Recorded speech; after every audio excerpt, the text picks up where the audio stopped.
Apakah latar belakang syarikat GDI? Sebenarnya GDI bukannya company baru ataupun syarikat baru yang kita boleh persoalkan kewujudannya. Ia telah berada di pasaran daripada tahun 1999. Mereka pada permulaannya telah memulakan perniagaan web hosting dan domain menggunakan domain yang berakhir dengan .ws, iaitu daripada syarikat negara sebenarnya, negara semua. Jadi mereka telah mengembangkan perniagaan mereka ini dengan memberi peluang kepada orang untuk menyewa domain dan web hosting mereka, lalu pada masa yang sama membina perniagaan bersama mereka. Itu adalah perniagaan yang kita boleh dapat daripada GDI. Apakah produk untuk Global Domain International? Sebenarnya perniagaan daripada Global Domain International ini adalah di dalam dua bentuk, iaitu perniagaan domain dan juga perniagaan web hosting. Domain adalah alamat website. Seperti yang kita tengok, www.something-something.com, .net, .my, .ws, .biz, itu adalah domain. Manakala web hosting adalah satu tempat di mana kita menyimpan fail di dalam internet. Kalau dalam komputer kita simpan dalam hard disk ataupun dalam CD ataupun dalam thumb drive, maka di dalam internet kita simpan di dalam web hosting. Oleh itu kita kena menyewa web hosting.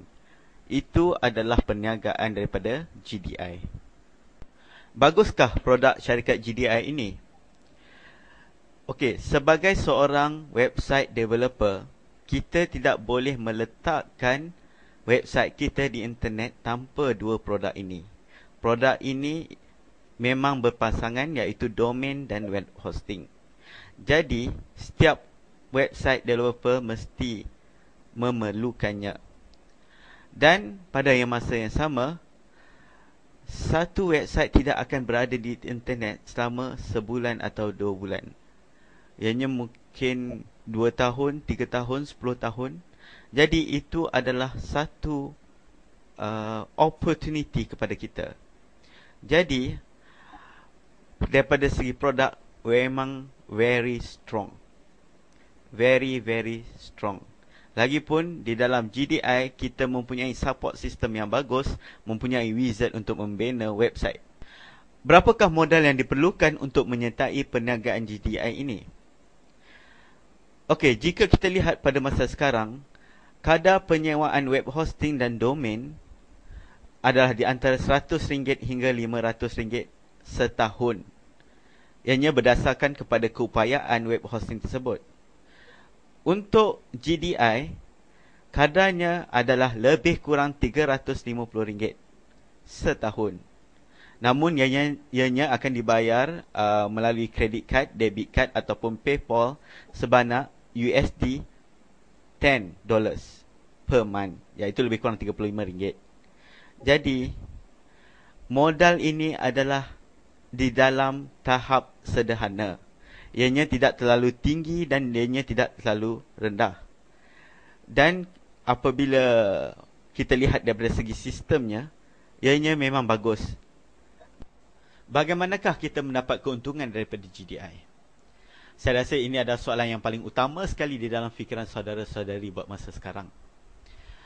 Caranya ialah melalui sistem affiliate di dalam GDI. Dengan sistem affiliate ini, kita akan mendapat $1 apabila memperkenalkan seorang new member menggunakan web hosting dan domain di dalam GDI. Jadi apabila new member ini memperkenalkan kepada another new member, kita pun mendapat $1 daripada another new member ini. Jadi ia berlarutan sehingga 5 level dan setiap level is unlimited. Tiada had dalam bilangan. Kita nak cari berapa new member pun tak ada limit. So, tak mustahil lah di dalam GDI ini ada yang mendapat RM25,000 sebulan setelah 9 bulan menyertainya.